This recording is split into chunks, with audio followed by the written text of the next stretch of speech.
জ্বালানি সাশ্রয় রবিবার থেকে অফিস সকাল ৯টা থেকে ৪টা, মার্কেট বন্ধ সন্ধ্যা ৬টায়। প্রধানমন্ত্রীর সভাপতিত্বে মন্ত্রিসভার বৈঠকের সিদ্ধান্ত। সরকারি বেসরকারি সকল অফিস ৯টা থেকে ৪টা চলবে। ব্যাংকিং গুলো চলবে আওয়ার্স ৯টা থেকে ৩টা পর্যন্ত। ছুটির দিনেও পাম্পগুলোতে দীর্ঘ অপেক্ষা। যৌথ অভিযানে চট্টগ্রাম ও মেহেরপুরে বিপুল পরিমাণ তেল জব্দ। মজুদ শেষের আগেই আসবে নতুন উৎসের জ্বালানি সংসদকে জানালেন মন্ত্রী। যে বিদেশ থেকে বিভিন্ন জায়গা থেকে তেল সংগ্রহ করে এনে আমরা তেল দিচ্ছি। চাহিদা অনুযায়ী বর্তমানে বিদ্যুতের কোনো ঘাটতি নেই। অন্তর্বর্তী সরকারের জারি করা ৯৮টি অধ্যাদেশ হুবহু বিল আকারে উত্থাপনের সিদ্ধান্ত। গণভোটের রায় বাস্তবায়নের দাবিতে কাল ১১ দলীয় ঐক্যের কর্মসূচি। এক সপ্তাহের মাথায় ফের চালু। অনিয়মের অভিযোগে বন্ধ ডায়াগনস্টিক ও হাসপাতাল। পুরো দমে চালু ল্যাবসহ অন্যান্য কার্যক্রম। জানা নেই দাবি অধিদপ্তরের।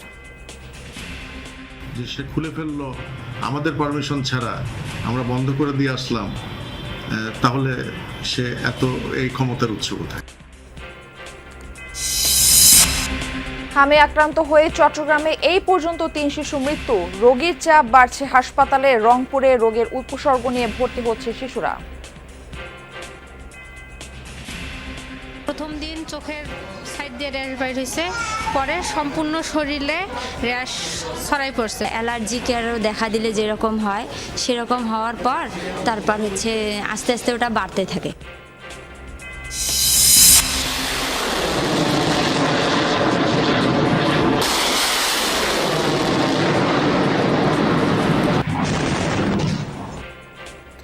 ইসরায়েলে নতুন করে ক্ষেপণাস্ত্র ছুড়ল আইআরজিসি। হামলা চালিয়েছে হুতি বিদ্রোহীরাও। মার্কিন নেতৃত্বাধীন যৌথ বাহিনীর তাণ্ডবে ইরানে নিহত ৮।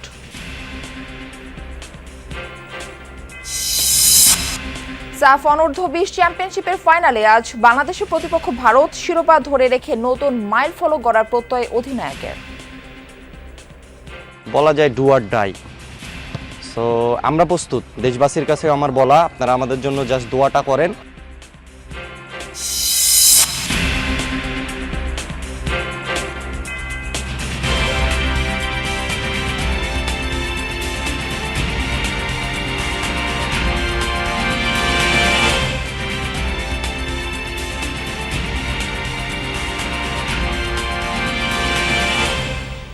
আমন্ত্রণ যমুনা নিউজে আপনাদের সঙ্গে থাকছে আমি মারফি রহমান। এতক্ষণ শিরোনাম দেখছিলেন।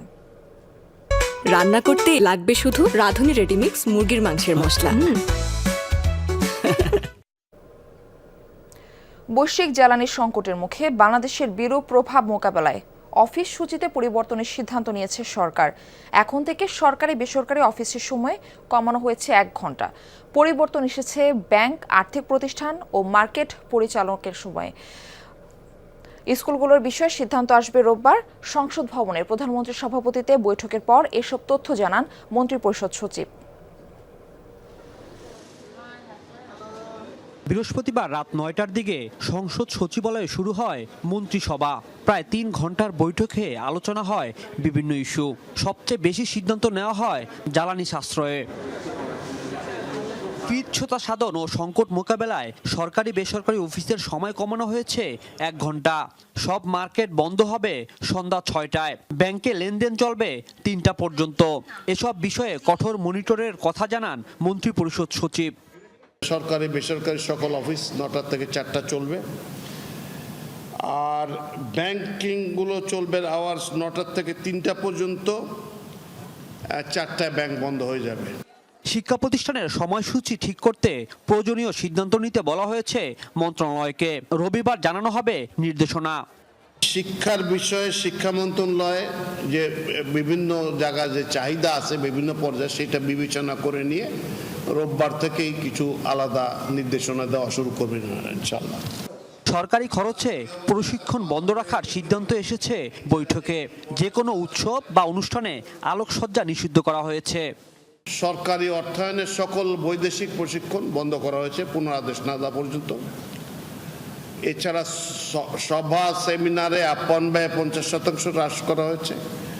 জ্বালানি, বিদ্যুৎ, গ্যাস এই খাতে আমাদের যে ব্যয়টা হতো সরকারের সেটা আরও 30% কমানো হচ্ছে। ইকোনমি তো অনেক জটিল, সেগুলোর ভিতরে আর কি কি জিনিস করা যায় সেগুলোর জন্য সরকারের প্রচেষ্টা আরও অব্যাহত থাকবে, সে ব্যবস্থা করা হচ্ছে। বর্তমানে দেশের প্রায় 80% জ্বালানি মধ্যপ্রাচ্য থেকে আমদানি করা হয়।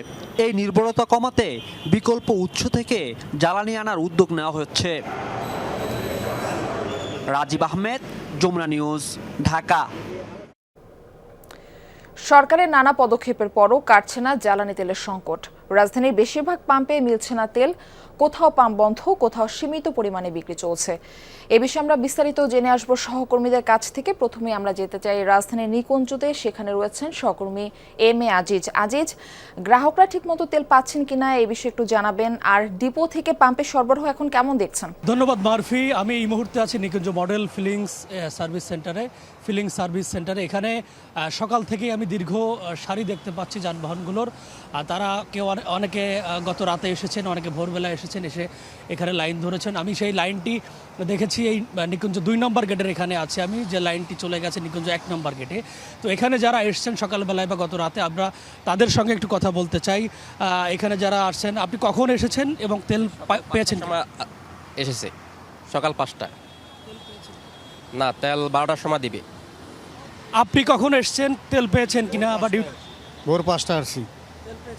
না মারফি, আপনি দেখছিলেন যে এখানে যারা এসছেন ওনারা জানাচ্ছেন যে তেল তারা এখনও পাননি। তবে আমি পাম্পে যারা আছে দায়িত্বরত তাদের সঙ্গে কথা বলেছি, তারা আমাকে জানিয়েছেন যে তাদের গাড়িগুলো নারায়ণগঞ্জের ডিপোতে গেছে। সেখানে ফতুল্লা এবং সিদ্ধিরগঞ্জে যে 4টি ডিপো আছে, যমুনা এবং পদ্মার, সেখানে তারা তেল আনতে গেছে এবং সেই তেলবাহী লরিগুলো দুপুর নাগাদ হয়তো ফিরে আসবে এই সার্ভিস সেন্টার, এবং তারপরে এখানে আনলোড করার পরেই মূলত তেল দেওয়া শুরু হবে।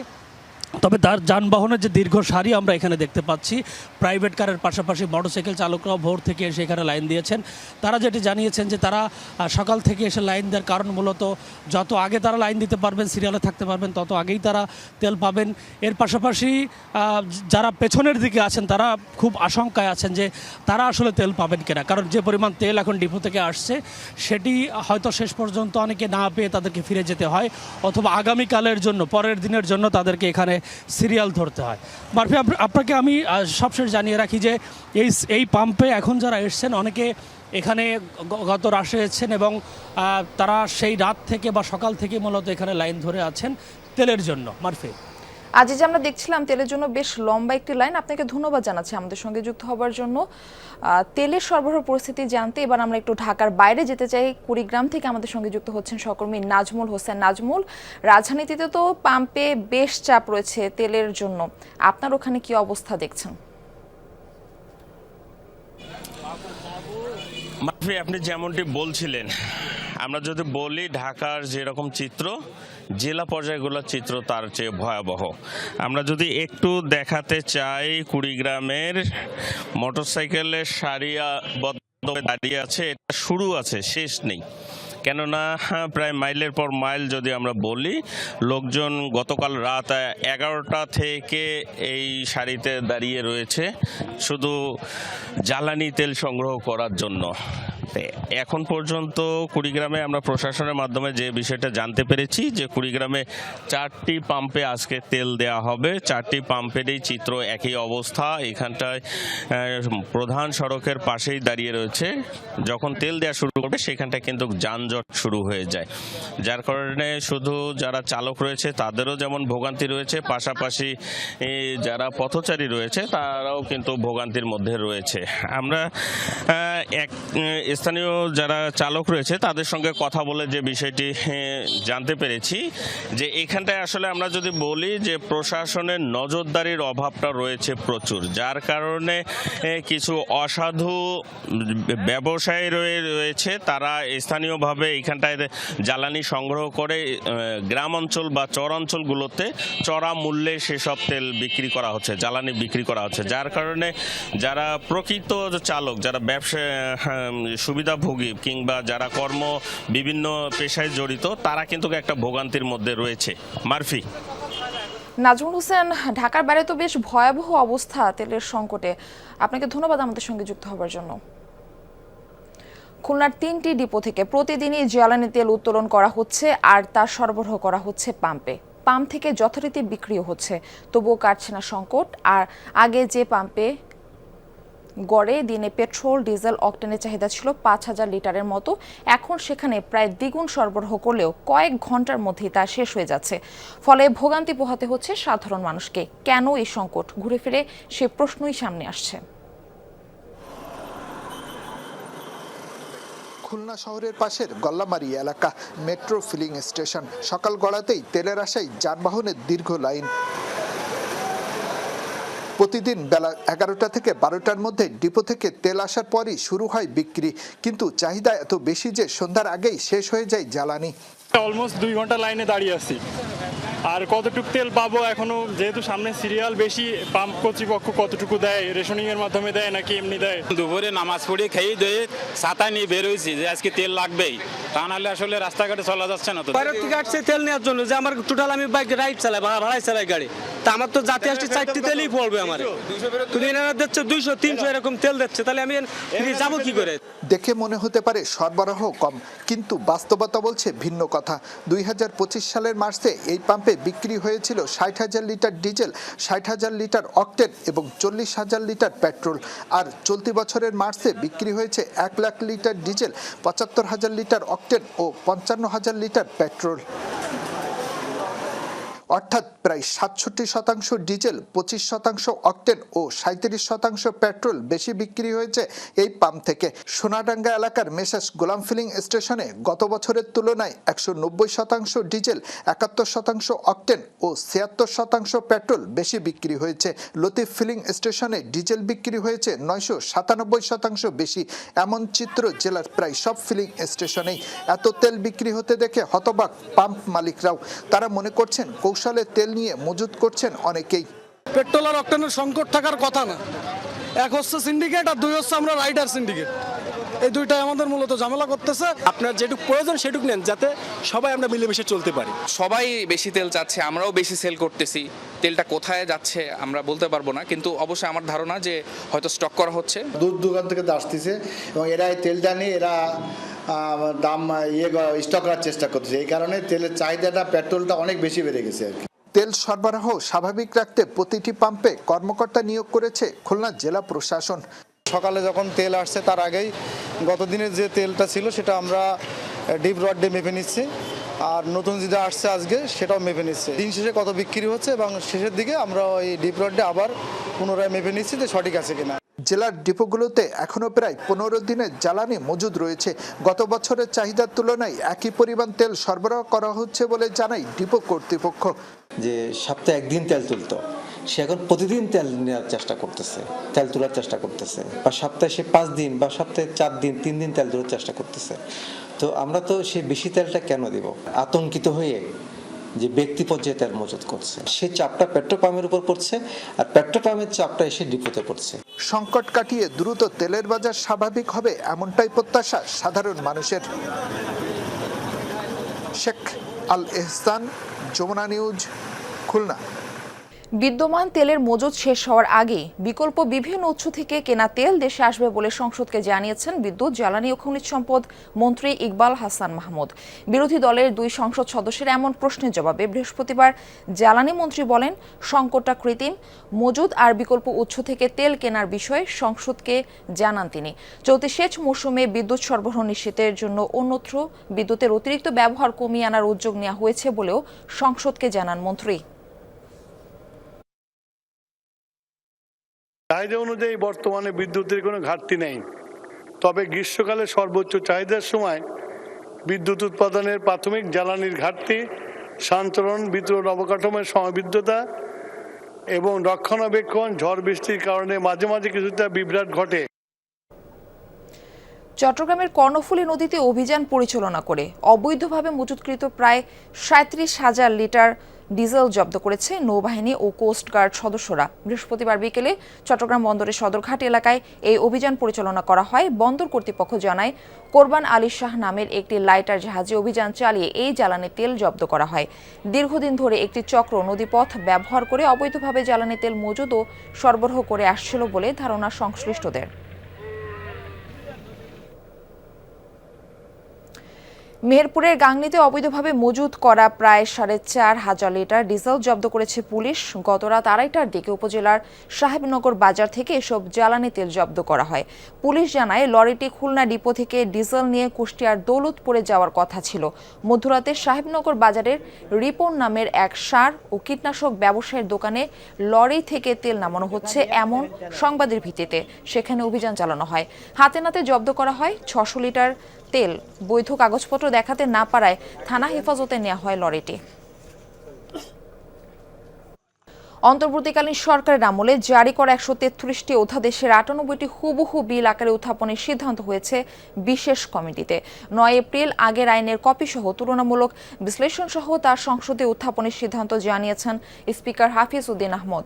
সংসদ অধিবেশনে অধ্যাদেশগুলোর বিষয়ে রিপোর্ট উপস্থাপন করেন বিশেষ কমিটির সভাপতি অ্যাডভোকেট জয়নুল আবেদিন। জানান 15টি অধ্যাদেশ প্রয়োজনীয় সংশোধনের মাধ্যমে কার্যকর করা যেতে পারে। 20টি অধ্যাদেশের বিষয়ে নোট অব ডিসেন্ট দিয়েছেন সরকারি দলের সদস্যরা, আর 4টি অধ্যাদেশ রহিত বা বাতিলের সুপারিশ করা হয়েছে। 16টি অধ্যাদেশ যাচাই বাছাই আর 15টি সংশোধনের পরামর্শ দিয়েছে বিশেষ কমিটি। আপনারা 9 তারিখে সাবমিট করেন বিল, পুরনো বিল দেওয়ার প্রয়োজন নাই যেটা আইনমন্ত্রী বলেছেন, কিন্তু রেলিভেন্ট পোর্শন কি অ্যামেন্ডমেন্ট সেটা একটা স্টেটমেন্ট আপনারা দেবেন। তারপরে সময় আমি কন্ডোন করে দেব যাতে দ্রুত এটা বিবেচনা করা যায়, এবং বাকি যে ইন্টারনাল এক্সারসাইজ আপনাদের মন্ত্রিসভা সেটা আপনারা করেন। 133টি অধ্যাদেশ নিয়ে যাচাই বাছাই শেষ হয়েছে। 9 এপ্রিলের মধ্যে এগুলো পাশ করার চেষ্টা করা হবে বলে জানিয়েছেন জাতীয় সংসদের চিফ হুইপ নুরুল ইসলাম মনি। বৃহস্পতিবার রাতে সংসদ অধিবেশন শেষে ব্রিফিংয়ে চিফ হুইপ এসব কথা জানান। আগামী 9 তারিখের মধ্যে আমরা সংশ্লিষ্ট বিলগুলা পাশ করবার চেষ্টা করব। আর যেসব বিল ল্যাপস হয়ে যাবে, যার কোনো প্রয়োজনীয়তা নেই, এরকম বিলগুলোকে আমরা ল্যাপস হয়ে যাবে, অটোমেটিক্যালি আমরা পাশটা করলে এটা ল্যাপস হয়ে যাবে। এই পদ্ধতিতে আমরা বিলগুলো আজকে রিপোর্ট আকারে পেশ করেছি। গণভোটের রায় বাস্তবায়নের দাবিতে শনিবার রাজধানীতে বিক্ষোভ মিছিল ও সমাবেশের ঘোষণা দিয়েছে জামায়াত নেতৃত্বাধীন 11 দলীয় ঐক্য। পরবর্তী করণীয় ঠিক করতে বৃহস্পতিবার বেলা 11:30টায় গুলশানে বৈঠকে বসে জামায়াত নেতৃত্বাধীন 11 দলীয় ঐক্য জোট। অংশ নেন জামায়াত আমির ডাক্তার শফিকুর রহমান, খেলাফত মজলিসের আমির মাওলানা মামুনুল হক, এনসিপির সদস্য সচিব আখতার হোসেন সহ জোট নেতারা। শীর্ষ নেতাদের বৈঠক শেষে ঐক্যের সমন্বয়ক হামিদুর রহমান আজাদ জানান, দাবি আদায় প্রয়োজনে কঠোর আন্দোলনে যাবেন তারা। বলেন, সরকার সংবিধান সংস্কার না করে শেখ হাসিনার পথে হাঁটছে।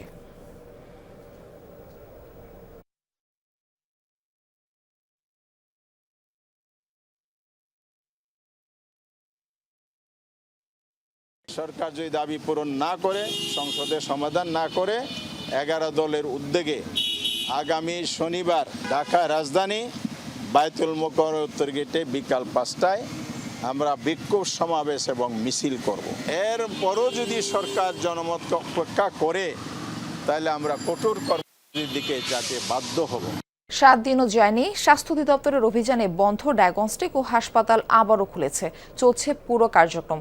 ঢাকা মেডিকেলের পাশে চানখারপুলে এই 4টি বেসরকারি ডায়াগনস্টিক ও হাসপাতাল খোলার বিষয়টি জানেই না স্বাস্থ্য অধিদপ্তর। একে মারাত্মক অপরাধ বোঝে তারা। 25 মার্চ 2026 রাজধানীর চানখারপুলের 7টি প্রতিষ্ঠানে অভিযান চালায় স্বাস্থ্য অধিদপ্তর। নানা অনিয়ম পাওয়ায় বন্ধ করে দেয়া হয় 5টি হাসপাতালে কার্যক্রম বন্ধ করেছি। সপ্তাহখানেক পরে আবারও সেই প্রতিষ্ঠানগুলোতে যাওয়া যাক। হেলথ এইডে গিয়ে দেখা যায় পুরোপুরি চালু আছে ল্যাব। ঢাকা মেডিকেল থেকে আসা রোগীরা অপেক্ষা করছেন রিপোর্টের জন্য। চালু আছে অন্য সব সেবাও, অথচ 7 দিন আগেই এটি বন্ধ করে দেয় স্বাস্থ্য অধিদপ্তর। করা হয় লাখ টাকা জরিমানা। আমার রিপোর্টটা ইমার্জেন্সি দরকার ছিল, তাই এখানে এসে করাইছে। এখানে আসছে রিপোর্ট নিতে, রোগী নিচ্ছে, এটা ল্যাব। আপনাদের এই ল্যাব তো সরকার বন্ধ করে দিয়েছে, তারপরে আপনারা কিভাবে কার্যক্রম চালাচ্ছেন? এই ব্যাপার তো আমি জানি না, উপরে কর্তৃপক্ষ জানেন। জরিমানা হয়েছে, আমরা জরিমানা দিয়েছি, পে করছি, এবং আমরা সংশোধন করে সে কার্যক্রম চালাইতেছি, যেহেতু বন্ধের কোনো পাইনি। অথেন্টিকের হাসপাতাল কার্যক্রম বন্ধের নির্দেশনা ছিল, সেটিও চলছে, বরং আগের চেয়ে রোগী ভর্তি আরও বেড়েছে। পাশের আরও 2টি প্রতিষ্ঠানেও একই চিত্র। ঢাকা ডায়াগনস্টিকে গিয়েও পাওয়া গেল রোগী। প্রতিদিন 30টির মতো পরীক্ষা করছেন তারা। পিওর ডায়াগনস্টিক সেন্টারও খোলা, বিভিন্ন পরীক্ষা করাতে এসেছেন রোগীরা। ল্যাবে পাওয়া গেল চিকিৎসকের সিল দেয়া জরুরি রিপোর্ট। সেই চিকিৎসককে ফোন করলে ভিন্ন কথা বলেন তিনি। আপনি এখানে নাই, বাট আপনার নামে রিপোর্ট প্রস্তুত হয়েছে, বিষয়টা কেমন হলো? বিষয়টা খুব খারাপ, ওটা অন্যায় করেছে, ওটা পারমিশন নেয় এটা দিয়ে। পেশেন্ট যখন আর্জেন্টলি রিপোর্ট চায়, ম্যামের অনুপস্থিতিতে আমরা তখন এই জন্য আর্জেন্ট সিলটা ব্যবহার করছি। এই 4 প্রতিষ্ঠানের কর্মকর্তারা জানান, স্বাস্থ্য অধিদপ্তর থেকে প্রতিষ্ঠান বন্ধের কোনো নির্দেশনা পাননি তারা। ওই দিন যে ম্যাজিস্ট্রেট আসছিলেন উনি বলে গেছে যে আমরা কোনো হসপিটাল বন্ধ করিনি, কিন্তু আমরা চাচ্ছি যে এটা প্রপার ওয়েতে চলুক। এই ল্যাব অধিদপ্তরের খাতায় বন্ধ, আপনারা কার্যক্রম চালাচ্ছেন কিভাবে? না, আমরা তো এটা জানিও না। নানা অনিয়মে বন্ধ করে দেয়া প্রতিষ্ঠান কিভাবে কার্যক্রম চালাচ্ছে তা জানা নেই স্বাস্থ্য অধিদপ্তরের। দুদিন পরে এটা খুলে গেল, তো দুদিনের মধ্যে আমরা ওখানে যেগুলো জিনিসগুলো পাইছি সেগুলো তো তাদের ঠিক করার কথা না। এটাও তো সিরিয়াস একটা অফেন্স যে সে খুলে ফেললো আমাদের পারমিশন ছাড়া, আমরা বন্ধ করে দিয়ে আসলাম, তাহলে সে এত এই ক্ষমতার উৎস কোথায়? স্বাস্থ্য অধিদপ্তরের অভিযানের পর নির্দেশনা অনুযায়ী কিছু প্রতিষ্ঠান বন্ধও পাওয়া গেছে। এ যেন চোর পুলিশ খেলা। অনিয়ম পেয়ে একটি প্রতিষ্ঠান বন্ধ করে স্বাস্থ্য অধিদপ্তর, দুদিন পরে সেটি আবারও চালু, আর এরপর শুরু হয় আবারও অনিয়ম। এই অবস্থা চলছে বহু বছর ধরে। তাহলে এর সমাধান কোথায়? হাসান মিসবাহ, যমুনা নিউজ, ঢাকা। আবারও স্বাগত জানাচ্ছি, দেখছেন যমুনা নিউজ। পাবনার ঈশ্বরদীতে এক যুবককে গুলি ও কুপিয়ে হত্যা করেছে দুর্বৃত্তরা। গতরাতে স্থানীয় সারা গোপালপুর এলাকায় এই ঘটনা ঘটে। পুলিশ জানায়, বন্ধুদের নিয়ে রেললাইনের পাশে একটি চায়ের দোকানে বসেছিলেন ইমরান হোসেন সোহাগ। এ সময় মোটরসাইকেলে করে কয়েকজন দুর্বৃত্ত সেখানে গিয়ে তাকে প্রথমে গুলি ও পরবর্তীতে কুপিয়ে মৃত নিশ্চিত করে পালিয়ে যায়। খবর পেয়ে ঘটনাস্থলে পৌঁছে মরদেহ উদ্ধার করে পুলিশ। এ সময় তার মাথার একটি অংশ ছিন্নভিন্ন অবস্থায় পাওয়া যায়। ধারণা, পূর্বশত্রুতার জেরে এই হত্যাকাণ্ড হয়। স্থানীয়রা জানায়, নিহত সোহাগ ছাত্রদলের রাজনীতির সাথে জড়িত ছিলেন। হঠাৎ করে চট্টগ্রামে হামের প্রাদুর্ভাবের চাপ বাড়ছে সরকারি বেসরকারি হাসপাতালে। এখন পর্যন্ত উপসর্গ নিয়ে মৃত্যু হয়েছে 3 শিশুর, ভর্তি আছে 90 জনেরও বেশি। এর মধ্যে হাম শনাক্ত হয়েছে 8 জনের। প্রতিদিন দূর দূরান্ত থেকে আসছে শিশুরা, বেশিরভাগের বয়স 15 মাসের নিচে।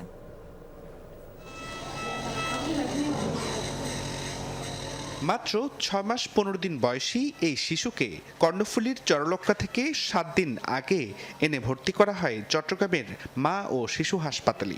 হাম শনাক্ত না হলেও রয়েছে প্রায় সব উপসর্গ। 16 তারিখ বাড়িতে গেছি, এরপর আবার কিছুদিন পর দেখতেছি কাশিটা বেড়ে গেছে, আবার জ্বর বেড়ে গেছে।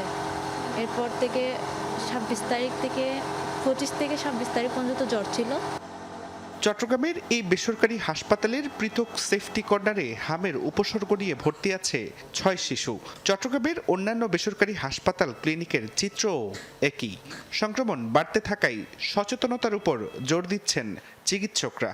আমার বাসার তো হাসি, গাজর, সিনা জাম লাগে, এমোনিয়া, সেটার দাগ নষ্ট হয়ে গিয়ে সর্দি কাশি বলি, জ্বর আসছে, তো এগুলোর আশেপাশে, এই রোগীদের আশেপাশে যারা থাকে তাদেরকে একটু সতর্ক অবস্থানে থাকতে হয়, সচেতন থাকতে হয়, নাহলে তারাও সহজে আক্রান্ত হতে পারে। অন্যদিকে চট্টগ্রাম মেডিকেল কলেজ হাসপাতালে হাম কর্নারেও ভর্তি রয়েছে অর্ধশতাধিক শিশু। আক্রান্ত ও উপসর্গ নিয়ে ভর্তি হওয়া এসব শিশুর অধিকাংশের বয়স 15 মাসের নিচে, বেশিরভাগই টিকা না পাওয়া। হাম কোনো মারাত্মক রোগ না, হামের কিছু কমপ্লিকেশন আছে। একটা কমপ্লিকেশন হলো যে ওইটা নিউমোনিয়া হয়ে বাচ্চা খারাপ হয়ে যেতে পারে, ওইটাই। সুতরাং গায়ে র্যাশ এবং জ্বর মানে এটা আতঙ্কিত হওয়ার কিছু নাই। সিভিল সার্জন কার্যালয়ের তথ্য মতে চট্টগ্রামে হামের উপসর্গ নিয়ে এখন পর্যন্ত 3 শিশুর মৃত্যু হয়েছে। আক্রান্ত 8 জন এবং উপসর্গ নিয়ে ভর্তি আছে 90 জনেরও বেশি। জুবাইর রিফাত, যমুনা নিউজ, চট্টগ্রাম। হামের প্রাদুর্ভাবের বিষয়ে জানতে আমরা একটু চট্টগ্রামে যেতে চাই। সেখান থেকে যুক্ত হচ্ছে সহকর্মী জুবাইর রিফাত। রিফাত, হাসপাতালে হামে নতুন কোনো রোগী ভর্তি হয়েছে কিনা, এই সার্বিক পরিস্থিতি সেখানে কেমন দেখছেন, এই বিষয়ে একটু জানাবেন আমাদের।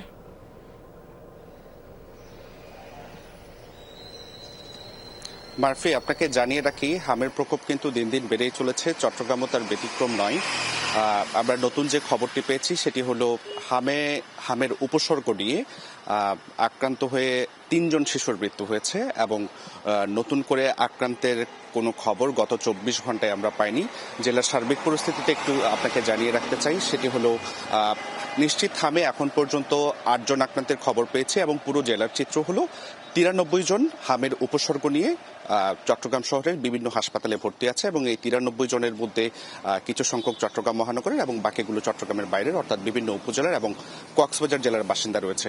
এবং যে 3 শিশু মারা গিয়েছে সেই 3 জনের মধ্যে 2 জন চট্টগ্রামের কক্সবাজার জেলার বাসিন্দা এবং একজন অন্য জায়গার। সব মিলিয়ে বলা চলে যে হামের যে প্রাদুর্ভাব সেটি কিন্তু দিন দিন বেড়ে চলেছে, আর হাসপাতালগুলোও কিন্তু সেটিকে মাথায় রেখে একেবারে প্রস্তুতির যেই ব্যাপারটি সেটি কিন্তু গ্রহণ করেছে।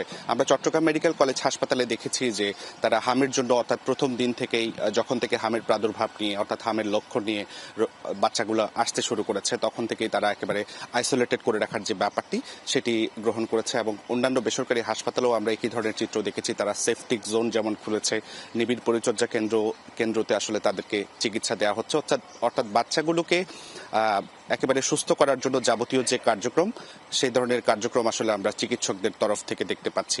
আর চট্টগ্রামের জেলা সিভিল সার্জন কার্যালয়, চট্টগ্রাম স্বাস্থ্য বিভাগ এবং চট্টগ্রাম মেডিকেল কলেজ হাসপাতাল, আপনি নিশ্চয়ই জেনে থাকবেন যে বৃহত্তর একটি জনগোষ্ঠীকে চট্টগ্রাম মেডিকেল কলেজ হাসপাতাল আসলে চিকিৎসা প্রদান করে থাকে। সেক্ষেত্রে তারা সমন্বয় করে আসলে কাজ করছে হামের প্রাদুর্ভাব কিভাবে দূর করা যায় সেটির বিষয়ে।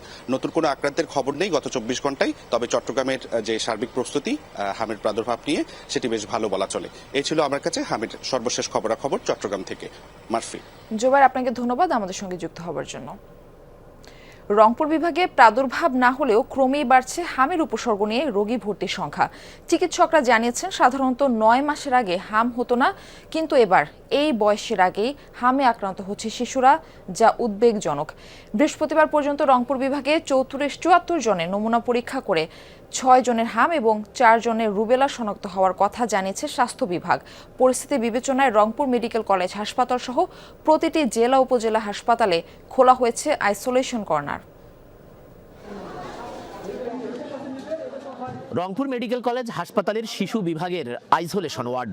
এখানে 23 মার্চ ভর্তি হয় লালমনিরহাটের 8 মাস বয়সী জান্নাত, 25 মার্চ দিনাজপুরের 7 মাস বয়সী প্রজ্ঞা, 29 মার্চ ভর্তি হয় গাইবান্ধার 2 বছরের আরাফাত ও রংপুরের 9 মাস বয়সী সাইয়েম। বৃহস্পতিবার সন্ধ্যা পর্যন্ত ভর্তি হন আরও 9 জন, যাদের সবার বয়স 9 মাসের নিচে। তাদের মধ্যে 3 জন চিকিৎসা নিয়ে চলে গেছেন। সবারই ছিল জ্বর, শ্বাসকষ্ট আর শরীরে র্যাশ। এখানে আসার পরে বলতেছে হাম, কালকে একটু সমস্যা ছিল চিকিৎসার, কিন্তু আজকে ভালোই চিকিৎসা করতেছে। অ্যালার্জি কেয়ারও দেখা দিলে যেরকম হয় সেরকম হওয়ার পর তারপর হচ্ছে আস্তে আস্তে ওটা বাড়তে থাকে। চোখে লাল হচ্ছিল, এরপর হলো মুখে ঘা হচ্ছিল, এই কারণে অসুস্থ। প্রথম দিন চোখের সাইড দিয়ে র্যাশ বাইর হয়েছে, পরে সম্পূর্ণ শরীরে র্যাশ ছড়াই পড়ছে। হামের প্রাদুর্ভাব মোকাবেলায় রংপুর মেডিকেল কলেজ হাসপাতালে খোলা হয়েছে আইসোলেশন বিভাগ। চিকিৎসায় গঠন করা হয়েছে বিশেষজ্ঞ কমিটি। বয়স্ক রোগীদের জন্য প্রস্তুত রাখা হয়েছে আইসোলেশন ওয়ার্ড, প্রস্তুত 10 আইসিইউ বেড। বাড়তি সতর্কতা হিসেবে এই উদ্যোগ দাবি কর্তৃপক্ষের। দেশের অন্যান্য অঞ্চলে ছড়িয়ে পড়েছে, রংপুরও প্রাদুর্ভাব দেখা দিতে পারে। আমাদের সার্বিক প্রস্তুতি আছে, মিজেলস আইসোলেশন ওয়ার্ড তৈরি হয়েছে, সেখানে রোগী ভর্তি আছে। এটা এখনও এরকম ভয়ের কিছু নাই, এখনও আতঙ্কজনক হওয়ার কিছু নাই, কিন্তু রোগী যেহেতু বাড়া শুরু হয়েছে হয়তো ভবিষ্যতে বাড়বে এবং আমাদের ওইভাবে আমরা প্রস্তুত আছি। সাধারণত 9 মাসের আগে শিশুদের হাম হওয়ার প্রবণতা ছিল না, কিন্তু এবার পরিস্থিতি ভিন্ন এবং উদ্বেগজনক বলে জানান হাম চিকিৎসা বিশেষ কমিটির ফোকাল পারসন। হাসপাতাল পরিচালক জানিয়েছেন পরীক্ষা রিপোর্ট পাওয়ার পর নিশ্চিত হওয়া যাবে ভর্তি শিশুরা হামে আক্রান্ত কিনা। অতিমাত্রায় সংক্রামক ব্যাধি হওয়ার কারণে মিজেলস যদি ডায়াগনোসিস হয়ে থাকে বা চিকিৎসক যদি মনে করেন এটা হামের রোগী এবং এটা হাম হয়েছে, তাহলে সেই পেশেন্টকে অবশ্যই আইসোলেশনে রাখা উচিত। এই মুহূর্তে যেটা আছে সাসপেক্টেড কেস হিসেবে তারা আছে, তো হামের লক্ষণ দেখে মোটামুটি বোঝা যায় যে ব্যক্তির হামে আক্রান্ত কি না। তারপর কনফার্ম হওয়ার জন্য আমরা তাদেরকে ঢাকায় রিপোর্টের জন্য আমরা পাঠিয়েছি। বিভাগের ৮ জেলায় সন্দেহভাজন ৭৪ রোগীর পরীক্ষা শেষে ৬ জনের হাম এবং ৪ জনের রোবেলা শনাক্তের কথা জানিয়েছে স্বাস্থ্য বিভাগ। সম্ভাব্য পরিস্থিতি মোকাবেলায় সকল জেলা ও উপজেলা স্বাস্থ্য কমপ্লেক্সে প্রস্তুত করা হয়েছে হাম কর্নার। জেলা হাসপাতালে এবং উপজেলা স্বাস্থ্য কমপ্লেক্সগুলো প্রত্যেকটাতেই মিজেলস আইসোলেশন কর্নার বা হাম আইসোলেশন কর্নার বা ইউনিট করা হয়েছে। সেখানে কিন্তু আমাদের চিকিৎসা দেওয়ার প্রস্তুতি আছে। তাছাড়াও আমাদের মনে করেন মাঠ পর্যায়ে যে আমাদের কর্মীরা রয়েছেন, মাঠ পর্যায়ে কর্মীরাও এটা প্রচার করছে, সেই সঙ্গে রিপোর্টিং ব্যাপারটা ওনারা জোরদার করছেন। পরিস্থিতি বিবেচনায় ৬ মাস থেকে ১০ বছর বয়সী শিশুদের রোববার থেকে হামের টিকা খাওয়ানোর আয়োজন সম্পন্ন করেছে বিভাগীয় স্বাস্থ্য বিভাগ। সরকার মাঝারুল মান্নান, যমুনা নিউজ, রংপুর। দীর্ঘদিনের অপেক্ষার পর মানিকগঞ্জ মেডিকেল কলেজ হাসপাতালে চালু হলো আইসিইউ সেবা। ১০ সজ্জার এই বিভাগে সংকটাপন্ন রোগীদের মিলবে নিবিড় পরিচর্যা ও চিকিৎসা। এটি জেলার সরকারি বেসরকারি হাসপাতালের মধ্যে একমাত্র আইসিইউ ইউনিট, তাই রোগী ও তাদের স্বজনদের মাঝে ফিরেছে স্বস্তি। এছাড়া এই মেডিকেলে চালু হয়েছে পৃথক হাম ওয়ার্ডও। আইসিইউ ইউনিট হয়েছিল উদ্বোধনও। ২০২৩ সালে সারা দেশের সঙ্গে মানিকগঞ্জ মেডিকেল কলেজ হাসপাতালের আইসিইউ উদ্বোধন করেছিলেন তৎকালীন প্রধানমন্ত্রী, কিন্তু সেখানেই থেমেছিল সবকিছু। দীর্ঘদিন অকার্যকর থাকার পর অবশেষে আলোর মুখ দেখছে আইসিইউ বিভাগ। চালু হয়েছে ১০ সজ্জার ইউনিট, যেখানে সেবা মিলবে সংকটাপন্ন রোগীদের। আমরা সার্বিকভাবে সবাই ওইভাবে আমরা কেয়ার দিব যাতে সার্বক্ষণিক রোগী ভর্তি হয়। এটা মানিকগঞ্জবাসীর জন্য খুবই আনন্দের বিষয়, কারণ আমাদের মানিকগঞ্জ দীর্ঘদিন অবহেলিত ছিল।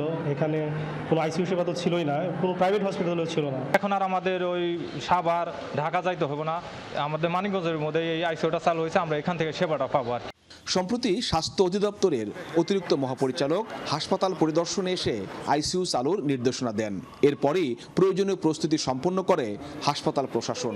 একই সঙ্গে সংক্রামক রোগ মোকাবেলায় চালু হয়েছে পৃথক হাম ওয়ার্ডও। তো এখন বর্তমানে আমাদের মানিকগঞ্জ মেডিকেল কলেজ হসপিটালেই হামের জন্য আলাদা ওয়ার্ড করা হয়েছে, সেটা 1 থেকে 6টা বেড করা হয়েছে। এর জন্য আমরা তাৎক্ষণিকভাবে যাতে যেন রোগীগুলো অন্য রোগীদের সাথে যেন ছোঁয়াচে না হয়, সেফটিভাবে থাকে, সেজন্য আমরা একদম আলাদা করে ফেলেছি। আমাদের ওয়ার্ডের যত সুযোগ সুবিধা সবই এখানে পাচ্ছি আমরা। অনেক আগে এটা দরকার ছিল এখানে মানিকগঞ্জে, যেহেতু নাই, তো এখন যে হয়েছে তো এর জন্য মানিকগঞ্জবাসী গর্ববোধ। এতদিন আইসিইউ না থাকায় সংকটাপন্ন রোগী নিয়ে ছুটতে হতো রাজধানীতে। এতে ব্যয় ও ঝুঁকি দুটি বাড়ত। মানিকগঞ্জে আইসিইউ সেবা চালু হওয়ায় পদ্মা যমুনার ওপারের রোগীরাও উপকৃত হবেন বলে আশা সংশ্লিষ্টদের। আইসিইউ সম্পর্কে তো আইসিইউ তো 10 বেডের আইসিইউ আমার একদম ফুল ফ্লেজড রেডি, প্রস্তুত আছে। আমি ডাক্তারদের এবং সিনিয়র স্টাফ নার্সদের রোস্টার করে দিয়েছি এবং এটা রোগী প্রাপ্তির সাপেক্ষে যে কোনো মুহূর্তে স্টার্ট হয়ে যাবে। আশেপাশের জেলা থেকে যে রোগীগুলো ঢাকার উদ্দেশ্যে রওনা দিয়ে নদী পার হবে, তাদের ঢাকার ভিতরে না ঢুকে তারা কিন্তু মানিকগঞ্জ মেডিকেল কলেজ হসপিটালে ভর্তি হয়ে স্ট্যান্ডার্ড যে মেজেলসের ম্যানেজমেন্ট এবং সার্ভিস সেটা তারা পাবে ইনশাআল্লাহ।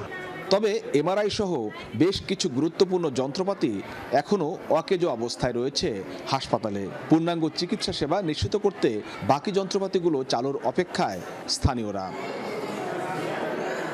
BM Khorshed, Jamuna news, Manikganj. স্বাগত আরও একবার, দেখছেন যমুনা নিউজ। ভোলার দৌলতখানে 12 বছর বয়সী এক শিশুকে গণধর্ষণের অভিযোগ উঠেছে। বৃহস্পতিবার রাতে শিশুটিকে ভোলা 250 সজ্জার জেনারেল হাসপাতালে ভর্তি করা হয়েছে। ভুক্তভোগী পরিবারের অভিযোগ, বিকেলে কয়েকজন শিশু তাদের বাড়ির কাছের একটি দোকানে যাচ্ছিল। এ সময় রাস্তার পাশের পুকুরের মাটি কাটছিল 4 শ্রমিক। তাদের মধ্যে 2 জন শিশুদের ধাওয়া দেয়। পরে ভুক্তভোগীকে ধরে জোরপূর্বক পাশের একটি বাগানে নিয়ে যায়। সেখানে তাকে বিবস্ত্র করে নির্যাতন করে অভিযুক্ত শ্রমিকরা। ঘটনার পর থেকে পলাতক রয়েছে তারা। পরবর্তীতে স্বজনরা ঘটনা জানতে পেরে হাসপাতালে নিয়ে যায় শিশুটিকে।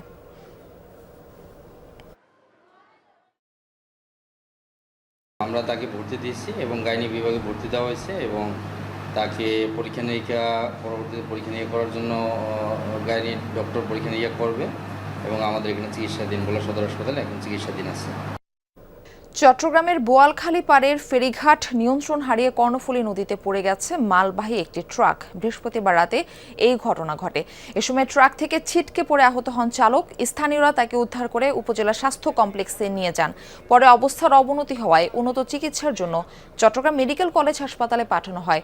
প্রত্যক্ষদর্শীরা জানায়, মালামাল আনলোড করে শহরের দিকে যাচ্ছিল ট্রাকটি। এ সময় ফেরিতে উঠতে গিয়ে নিয়ন্ত্রণ হারায় চালক। পরে কর্ণফুলী নদীতে পড়ে যায় ট্রাকটি। এদিকে ডুবে যাওয়া ট্রাকটি উদ্ধারের কাজ শুরু করেছে ফায়ার সার্ভিস। এই ঘটনায় কেউ নিখোঁজ আছে কিনা সে বিষয়ে কিছু জানাতে পারেনি তারা। সংস্কার ও রক্ষণাবেক্ষণের অভাবে বেহাল খাগড়াছড়ি স্টেডিয়াম এখন অনেকটাই ঝুঁকিপূর্ণ। বছরের পর বছর পড়ে আছে পরিত্যক্ত অবস্থায়। গ্যালারি ও অবকাঠামোতে ফাটল ধরেছে, মাঠে খেলাধুলা ও অনুশীলনের উপযোগী। এই নিয়ে ক্ষুব্ধ খেলোয়াড় ও ক্রীড়া সংগঠকরা। এমন পরিস্থিতির জন্য হস্তান্তর প্রক্রিয়ার জটিলতাকে দুষছে জেলা ক্রীড়া অফিস।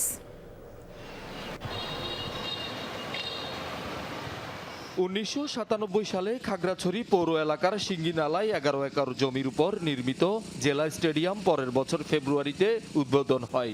ঐতিহাসিক শান্তি চুক্তির শর্তানুযায়ী এখানেই অস্ত্র সমর্পণ করেছিল শান্তি বাহিনী। একসময় খেলাধুলার প্রাণকেন্দ্র থাকলেও সংস্কার এবং রক্ষণাবেক্ষণের অভাবে পুরো স্টেডিয়ামের এখন বেহাল দশা। থাকার সমস্যা, আমাদের খেলার প্র্যাকটিসের সমস্যা, মাঠের অবস্থা ভালো না। একটা না একটা সমস্যা আছে আমাদের এই মাঠের মধ্যে বা ফ্যাসিলিটির মধ্যে। মাঠ ভালো নাই, তারপরে আমাদের দৌড়াইতে কষ্ট হয়, খেলতে কষ্ট হয়। স্টেডিয়ামে গ্যালারিগুলো সব ভাঙা, আর এখানে টুর্নামেন্টসের কোনো আয়োজন হয় না। মাঠ ভালো না, আমাদের প্র্যাকটিসও ভালো করে হয় না এখন। ভাঙাচোরা ও ফাটল ধরা গ্যালারি, কয়েকটি পিলার ভাঙা, স্টেডিয়ামের ড্রেনেজ ব্যবস্থা অকেজো, বৃষ্টি হলেই পানি জমে। খেলাধুলা তো নেই, অনুশীলন করাও দুষ্কর। আমাদের মাঠের যে অবস্থা, এই মাঠে আপনার টুর্নামেন্টটা দূরের কথা, আপনার প্র্যাকটিস করাতে আমাদের অনেক হিমশিম খেতে হয়। আমাদের আউটারে প্র্যাকটিস হয়, বাট প্র্যাকটিস হলো ছেলেরা ম্যাচ খেলতে না পারলে হয়তো বা সেটার আউটপুটটা আসবে না। আমি যদি নিয়মিত ম্যাচ খেলতে পারতাম। বছরের পর বছর স্টেডিয়ামের জরাজীর্ণ দশায় ক্ষুব্ধ খেলোয়াড় ও ক্রীড়া সংগঠকরা। স্টেডিয়াম শুধু নামেই আছে, কোনো ধরনের কার্যক্রম তেমন নাই, জরাজীর্ণ অবস্থায় আছে, পরিত্যক্ত হয়ে গেছে। এটা দ্রুত সংস্কার দরকার। তারা হচ্ছে যে খেলার সুযোগ পাচ্ছে না, মাদকাসক্ত হচ্ছে, বিভিন্ন যেমন মোবাইল গেমসে আসক্ত হচ্ছে। সিমেন্টগুলো ক্ষয়ে রড দেখা যাচ্ছে, আর এটা এতটা পুরাতন যে কোনো মুহূর্তে যে কোনো বড় বড় দুর্ঘটনা করতে পারে। নির্মাণের পর হস্তান্তর প্রক্রিয়ায় জটিলতার কারণে সংস্কার হয়নি বলছেন এই কর্মকর্তা। স্টেডিয়ামটা বলতে গেলে অভিভাবকহীন অবস্থায় আছে। স্থানীয় যে আমাদের খেলোয়াড়রা আছে বা জনগোষ্ঠী আছে, ক্রীড়া সংগঠক আছে, তারাও স্টেডিয়াম বিমুখ হয় মাঠটা খেলাধুলা অনুপযোগী থাকার কারণে। শহীদুল সুমন, যমুনা নিউজ। আন্তর্জাতিক সংবাদ। ইসরায়েলে নতুন করে আবারও হামলা চালিয়েছে ইরান। যুদ্ধ শুরুর পর এ নিয়ে 91 দফায় ক্ষেপণাস্ত্র ছুড়েছে রেভলিউশনারি গার্ড আইআরজিসি। রাজধানী তেল আবিব ও ইলিয়াত শহর লক্ষ্য করে চালানো হয় এই হামলা। বেশ কয়েকটি মিসাইল শনাক্ত করেছে ইসরায়েলের আকাশ প্রতিরক্ষা ব্যবস্থা। এর আগের হামলায় ক্ষেপণাস্ত্রের ধ্বংসাবশেষ পড়ে ক্ষতিগ্রস্ত হয় পেতাহ তিকভা শহরের একাধিক আবাসিক ভবন। তবে এসব হামলায় হতাহতের তথ্য মেলেনি। দুবাইয়ে মার্কিন টেক প্রতিষ্ঠান ওরাকলের ডেটা সেন্টার লক্ষ্য করে হামলার দাবি করেছে আইআরজিসি, কিন্তু সেটি অস্বীকার করেছে কর্তৃপক্ষ। ইসরায়েল লক্ষ্য করে হামলা চালিয়েছে হুতি বিদ্রোহীরাও। এদিকে ইরান জুড়ে অব্যাহত রয়েছে যৌথ বাহিনীর তাণ্ডব। কারাত শহরের একটি ব্রিজে চালানো হামলায় প্রাণ গেছে অন্তত 8 জনের, আহত হয়েছে শতাধিক।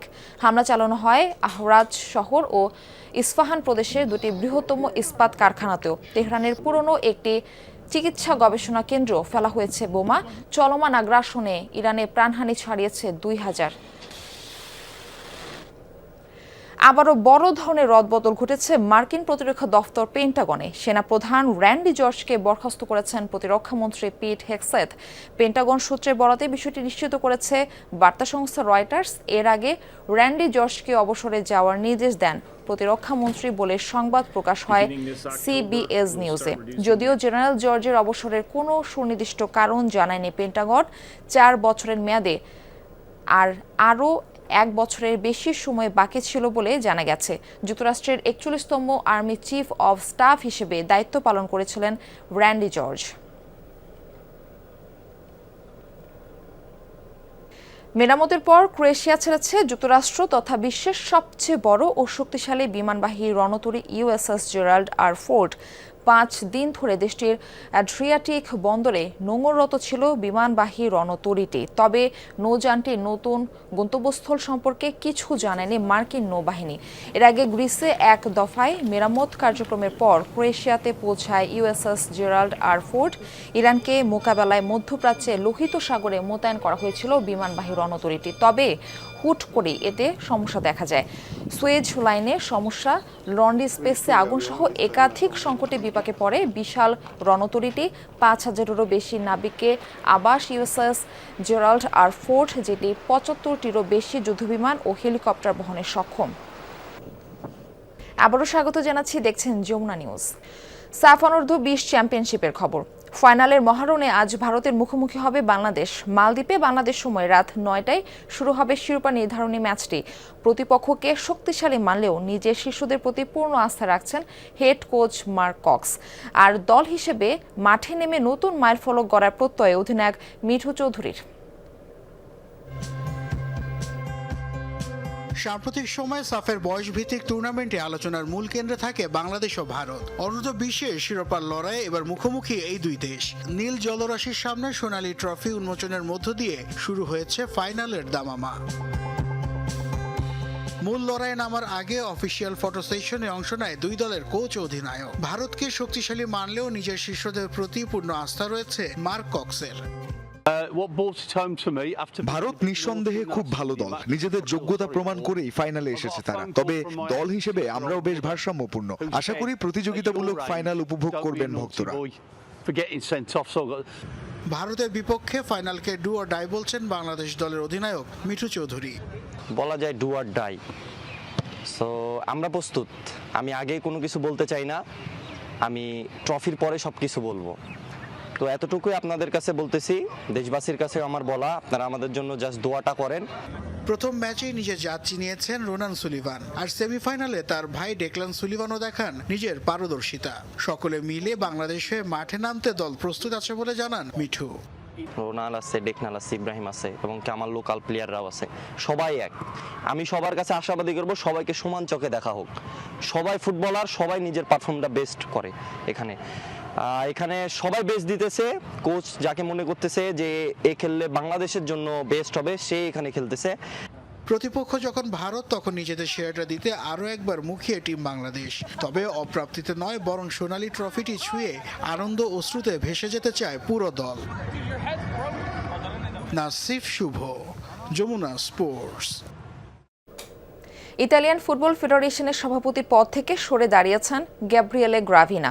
টানা তৃতীয়বারের মতো বিশ্বকাপে খেলার যোগ্যতা অর্জনে জাতীয় দলের ব্যর্থতায় এই সিদ্ধান্ত নেন তিনি। ইউরোপ অঞ্চলের বিশ্বকাপ বাছাইয়ে প্লে অফ ফাইনালে হেরে এবারের আসরে খেলার স্বপ্ন ভেঙে যায় ইতালির।